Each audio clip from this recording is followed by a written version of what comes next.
क्या आपने कभी इस साधारण से दिखने वाले पानी को ध्यान से देखा है? वही पानी जो हर सुबह आपके सामने होता है, वही पानी जो आपकी प्यास बुझाता है, वही पानी जो आपके घर के हर कोने में मौजूद है। लेकिन क्या आपने कभी सोचा है कि यही पानी आपकी किस्मत का दरवाज़ा भी हो सकता है?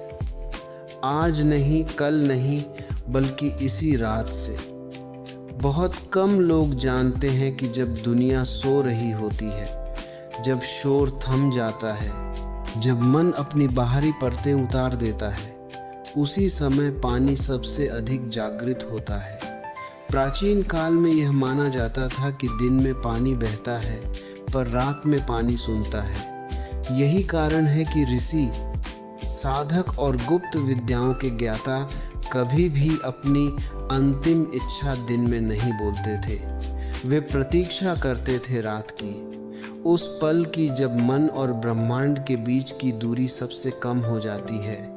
कहा जाता है कि उस समय बोला गया एक वाक्य जीवन की दिशा बदल सकता है, और अगर वही वाक्य पानी के सामने बोला जाए तो वह साधारण इच्छा नहीं रहती, वह एक संकल्प बन जाती है। मैं आपको कोई कहानी नहीं सुना रहा हूँ, कोई प्रवचन नहीं दे रहा हूँ। मैं आपको उस रहस्य के द्वार तक ले जा रहा हूँ जिसे जानने के बाद आप पानी को कभी पहले जैसा नहीं देख पाएंगे।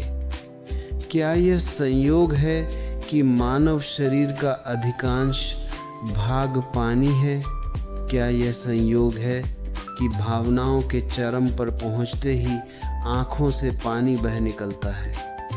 और क्या यह संयोग है कि पृथ्वी पर जहाँ जीवन है वहाँ पानी अवश्य है?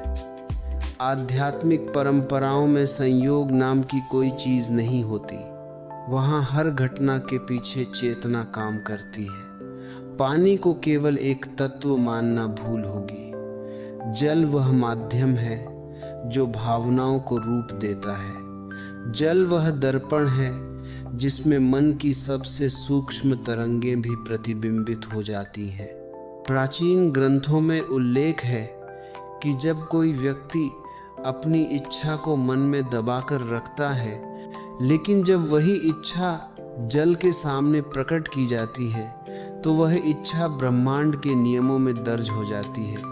इसलिए ये कहा गया कि जल के सामने बोला गया शब्द लौटकर नहीं आता, वह या तो मार्ग बनाता है या परिणाम।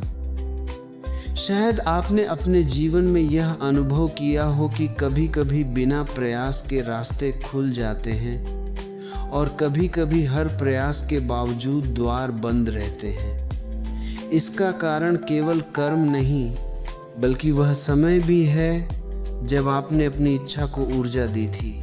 रात का समय इसलिए विशेष माना गया क्योंकि उस समय चेतना बाहरी दुनिया से हटकर भीतर की ओर बहने लगती है।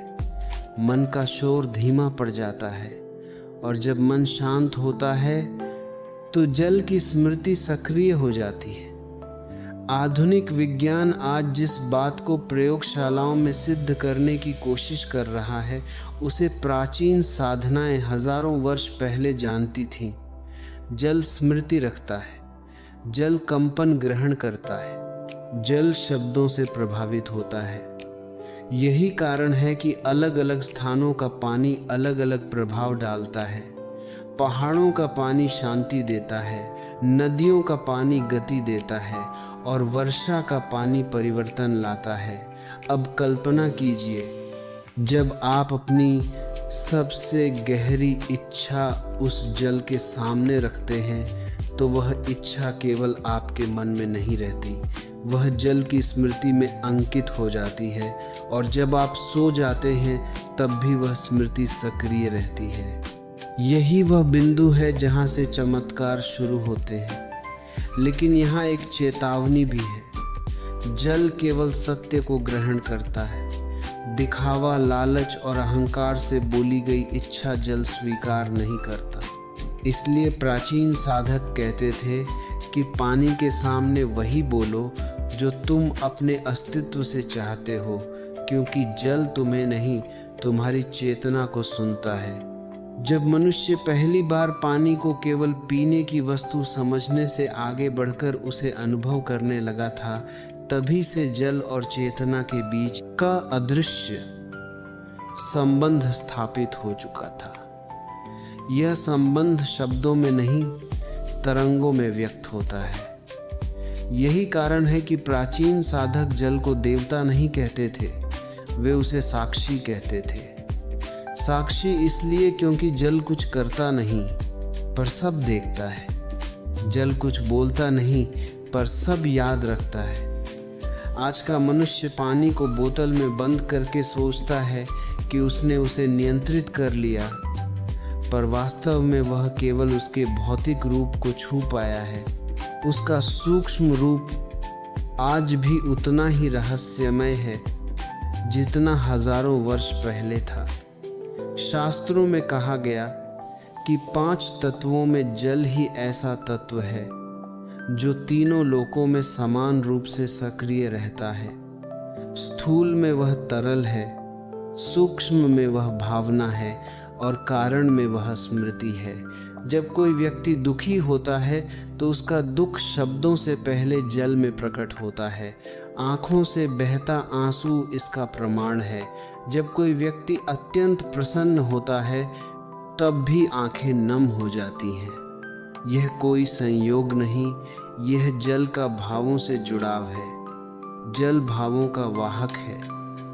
यही कारण है कि जिस घर में लंबे समय तक कलह रहती है वहाँ का पानी भारी लगने लगता है, और जिस स्थान पर प्रार्थना, शांति और प्रेम होता है वहाँ का पानी हल्का और मधुर प्रतीत होता है।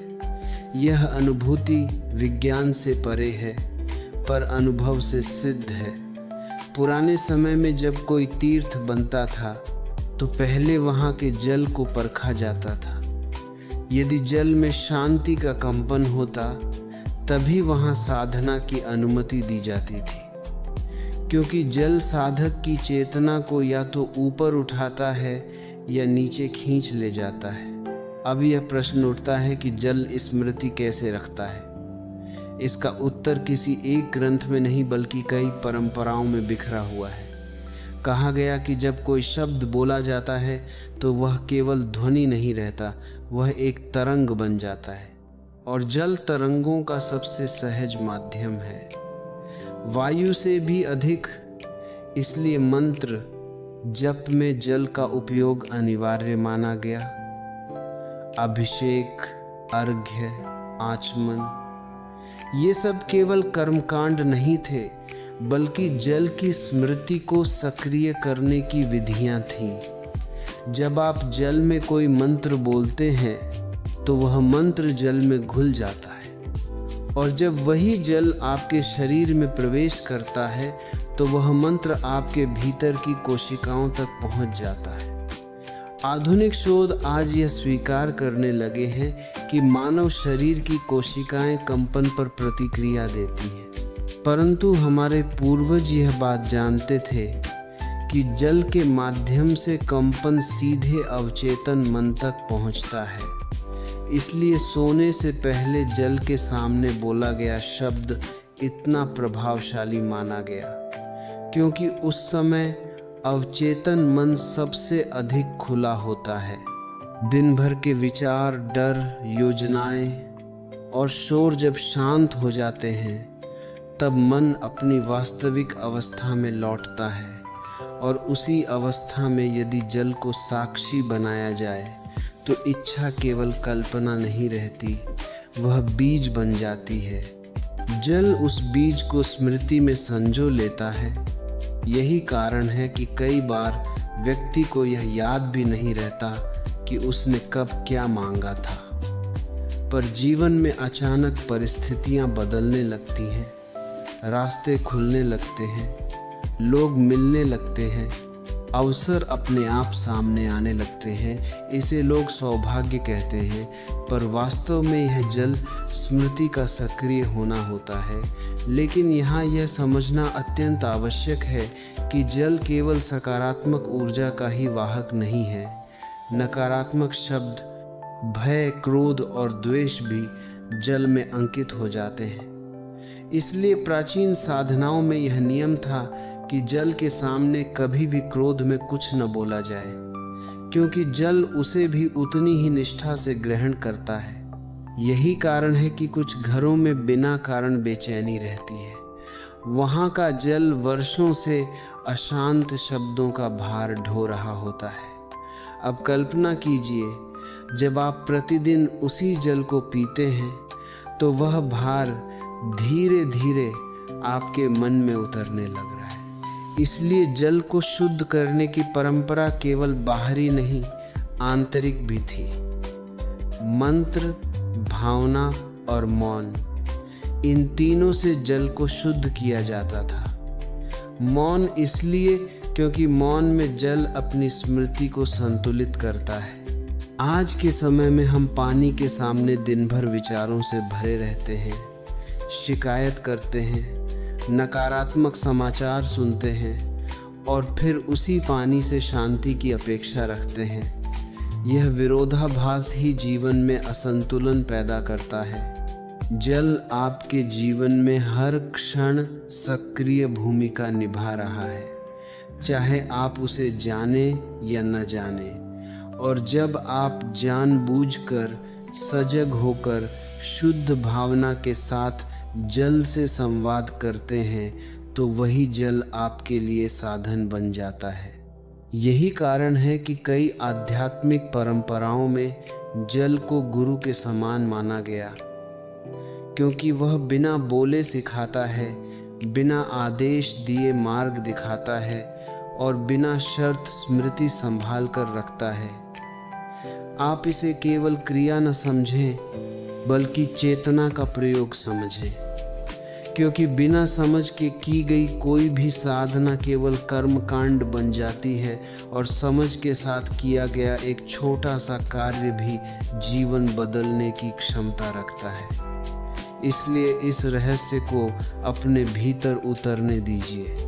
पानी को आज केवल गिलास में भरा तरल न देखिए, उसे उस मौन साक्षी की तरह देखिए जो आपकी हर भावना, हर शब्द और हर इच्छा को चुपचाप अपने भीतर दर्ज कर रहा है। और जब समय आता है तो वही जल परिस्थितियों के रूप में उत्तर देता है। जब किसी रहस्य को समझ लेने के बाद उसे जीवन में उतारने की बारी आती है, तब साधना केवल एक क्रिया नहीं रहती, वह एक स्थिति बन जाती है। यही कारण है कि प्राचीन परंपराओं में किसी भी विधि को करने से पहले व्यक्ति की मानसिक अवस्था पर अधिक ध्यान दिया जाता था, क्योंकि जल केवल शब्द नहीं सुनता, वह अवस्था को ग्रहण करता है। इसलिए यह प्रक्रिया बाहर से जितनी सरल दिखती है, भीतर से उतनी ही सूक्ष्म है। सोने से पहले का आसमय इसलिए चुना गया क्योंकि उस समय मन अपने दिन भर के बोझ को धीरे धीरे छोड़ने लगता है, विचारों की गति मंद पड़ती है, चेतना अपने केंद्र की ओर लौटती है। और यही वह क्षण होता है जब जल और मन एक ही लय में आ सकते हैं। विधि की शुरुआत किसी मंत्र से नहीं बल्कि मौन से होती है। मौन इसलिए आवश्यक है क्योंकि शब्द तभी प्रभावशाली होते हैं जब वे मौन से जन्म ले। जब व्यक्ति सोने से पहले जल का गिलास उठाता है और बिना किसी हड़बड़ी के उसे अपने पास रखता है, तभी साधना शुरू हो जाती है। उस समय कोई भी जल्दबाजी जल की स्मृति को विचलित कर सकती है। इसलिए कहा गया कि जल के सामने बैठते समय मन में केवल एक ही भाव होना चाहिए, भरोसे का भाव, न अपेक्षा न संदेह, क्योंकि अपेक्षा में भय छिपा होता है और संदेह में दूरी। जल दूरी नहीं समझता, वह केवल निकटता पहचानता है। जब व्यक्ति दोनों हाथों से गिलास पकड़ता है तो यह केवल पकड़ना नहीं होता, यह शरीर के ऊर्जा चक्रों को सक्रिय करने की प्रक्रिया होती है। हथेलियों में स्थित ऊर्जा बिंदु जल के संपर्क में आते ही अपनी तरंगे छोड़ते हैं और जल उन तरंगों को स्मृति में दर्ज करने लगता है। आंखें बंद करना इसलिए आवश्यक बताया गया क्योंकि आंखें खुली रहने पर चेतना बाहर की ओर बहती है और आंखें बंद होते ही वही चेतना भीतर की ओर मुड़ जाती है। 3 गहरी सांसें लेने का अर्थ केवल श्वास प्रश्वास नहीं है, यह मन और शरीर के बीच की टूट चुकी लय को पुनः स्थापित करना है। पहली सांस शरीर को शांत करती है, दूसरी सांस मन को, और तीसरी सांस उस अव्यक्त भय को छोड़ने में मदद करती है जो हर इच्छा के साथ चुपचाप जुड़ा रहता है। अब जब व्यक्ति जल के सामने बोलता है तो वह बोलना सामान्य संवाद नहीं रहता, वह एक निवेदन बन जाता है। ध्यान देने योग्य बात यह है कि इच्छा को मन में दोहराने से मना किया गया, क्योंकि मन में बोली गई इच्छा मन की सीमाओं में बंध जाती है, लेकिन जब वही इच्छा जल के सामने बोली जाती है तो वह मन से बाहर निकलकर ऊर्जा का रूप ले लेती है। शब्दों की संख्या कम रखने का निर्देश इसलिए दिया गया क्योंकि अधिक शब्द इच्छा को उलझा देते हैं। जल स्पष्टता पसंद करता है। एक वाक्य में कही गई इच्छा जल के लिए संपूर्ण होती है। इस प्रक्रिया में यह भी कहा गया कि इच्छा के साथ किसी दूसरे व्यक्ति का अहित न जुड़ा हो, क्योंकि जल केवल संतुलन की ओर काम करता है, असंतुलन की मांग वह स्वीकार नहीं करता। इसीलिए जो इच्छा दूसरों के कष्ट पर आधारित होती है वह जल में दर्ज ही नहीं होती। जब इच्छा कह दी जाती है तब उस क्षण मौन रखना अत्यंत आवश्यक होता है। वही मौन जल को यह संकेत देता है कि अब कोई संशोधन नहीं है, यही अंतिम भाव है। गिलास को तकिए के पास रखना इसलिए बताया गया क्योंकि नींद की अवस्था में अवचेतन मन सबसे अधिक सक्रिय होता है और अवचेतन मन सीधे जल की स्मृति से संवाद करता है। उस समय स्वप्न केवल चित्र नहीं होते, वे ऊर्जा के संकेत होते हैं। कई बार व्यक्ति को उस रात स्वप्न दिखाई देते हैं जिनका कोई स्पष्ट अर्थ नहीं लगता, पर वे संकेत होते हैं कि प्रक्रिया सक्रिय हो चुकी है। इस साधना में किसी भी प्रकार का दिखावा निष्फल माना गया। न किसी को बताने की आवश्यकता, न किसी से चर्चा की, क्योंकि बोले गए शब्दों के बाद यदि मन संशय में चला जाए तो जल की स्मृति धुंधली हो सकती है। इसलिए कहा गया कि उस रात किसी से बात न की जाए, यहाँ तक कि स्वयं से भी नहीं। सुबह उठकर वही जल पीने का निर्देश इसलिए दिया गया क्योंकि स्मृति को शरीर में प्रवेश देना आवश्यक होता है। जब जल शरीर में जाता है तो वह केवल प्यास नहीं बुझाता, वह सूचना पहुंचाता है। वही सूचना धीरे धीरे निर्णयों, भावनाओं और परिस्थितियों में परिवर्तन लाती है। कई लोगों ने अनुभव किया है कि इस प्रक्रिया के बाद वे स्वयं को पहले से अधिक शांत पाते हैं। कुछ लोग अचानक किसी निर्णय को लेकर स्पष्ट हो जाते हैं और कुछ लोगों के जीवन में बिना किसी स्पष्ट कारण के घटनाएं घटने लगती हैं। यह सब उसी स्मृति का विस्तार होता है जिसे जल ने संजोया था। यह कोई तंत्र मंत्र या चमत्कारी खेल नहीं है, यह चेतना और तत्व के बीच स्थापित संवाद है। जितना सरल बाहर से दिखता है उतना ही गहरा भीतर से है, और यही इसकी शक्ति है, क्योंकि जो चीज़ दिखावे से दूर होती है वही टिकाऊ परिवर्तन लाती है। यह साधना डर के लिए नहीं है, यह भरोसे के लिए है, और जब भरोसा जाग जाता है तब जल केवल साधन नहीं रहता, वो साथी बन जाता है। शब्द से अधिक महत्वपूर्ण वह अवस्था है जिसमें शब्द बोला जाता है, क्योंकि अवस्था सही हो तो साधारण शब्द भी असाधारण परिणाम दे सकता है। अब वह क्षण आता है जहाँ साधना अपने सबसे सूक्ष्म और सबसे शक्तिशाली बिंदु को छूती है, क्योंकि हर प्रक्रिया का एक ऐसा पल होता है जब वह केवल अभ्यास नहीं रहती बल्कि स्वीकार बन जाती है।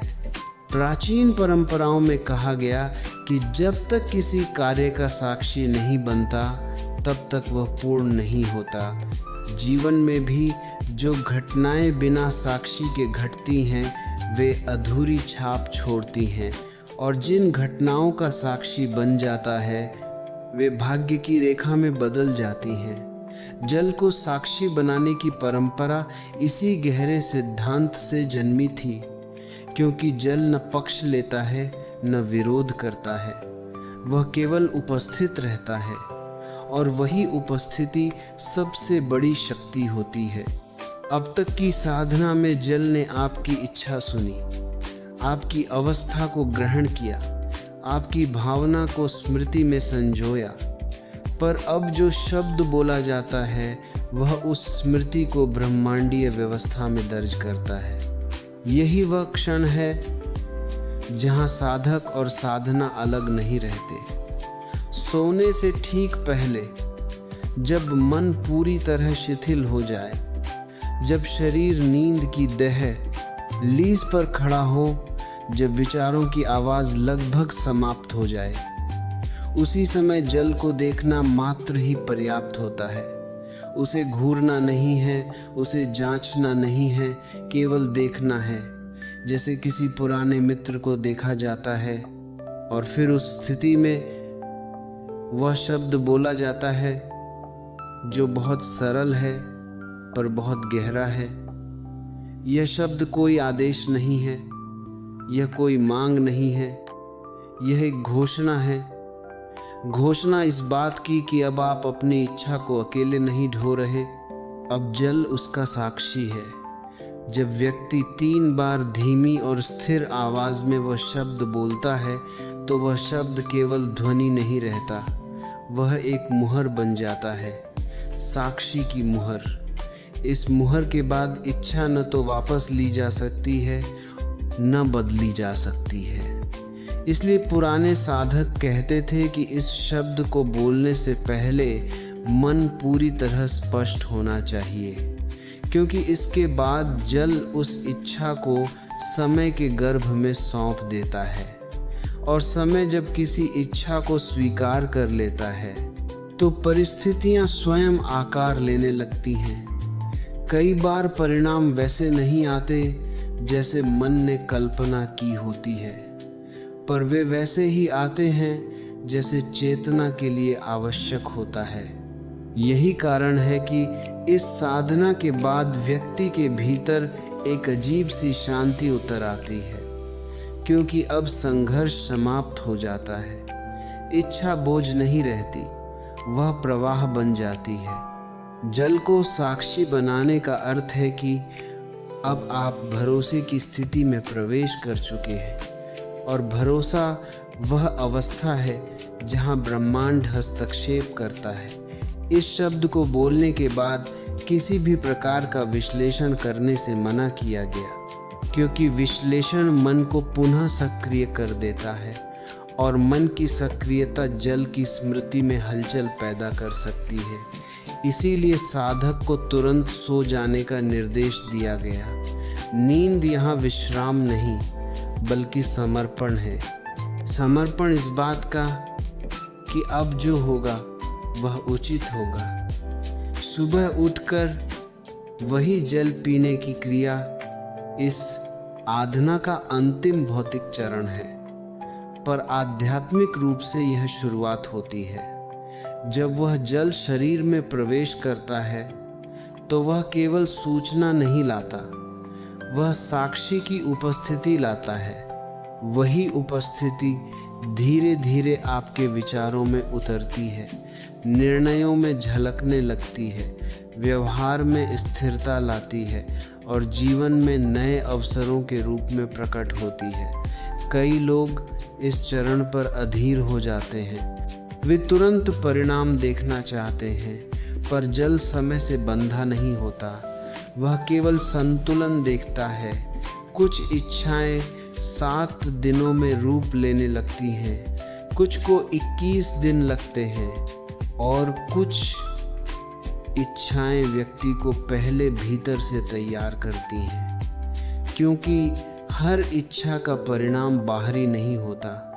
कई बार सबसे बड़ा चमत्कार यह होता है कि व्यक्ति स्वयं बदल जाता है, और जब व्यक्ति बदलता है तो परिस्थितियां अपने आप बदल जाती हैं। इस साधना को बार बार दोहराने की आवश्यकता नहीं होती, क्योंकि बार बार दोहराना अविश्वास का संकेत माना गया। एक बार साक्षी बना दिया, वही पर्याप्त है। इसके बाद केवल जीवन को सामान्य रूप से जीना होता है, न अधिक उम्मीद न अधिक डर। यही मध्य मार्ग है, यही संतुलन है। इसका उद्देश्य किसी चमत्कार का वादा करना नहीं है, बल्कि आपको उस स्थिति तक ले जाना है जहां चमत्कार संभव हो सके। क्योंकि चमत्कार बाहर नहीं घटते, वे पहले भीतर घटते हैं, और जल उस भीतर के परिवर्तन का सबसे शांत माध्यम है। यदि इस पूरी यात्रा के बाद आपके भीतर हल्कापन महसूस हो, यदि मन में बिना कारण शांति हो, तो समझ लीजिए कि साधना ने आपको छू लिया है। परिणाम कब और कैसे आएगा, यह अब आपके नियंत्रण में नहीं, और यही इस साधना की सबसे बड़ी मुक्ति है। क्योंकि जब नियंत्रण छोड़ दिया जाता है, तभी जीवन अपना वास्तविक रूप दिखाता है, और जल, वह मौन साक्षी, हर क्षण आपके साथ बहता रहता है।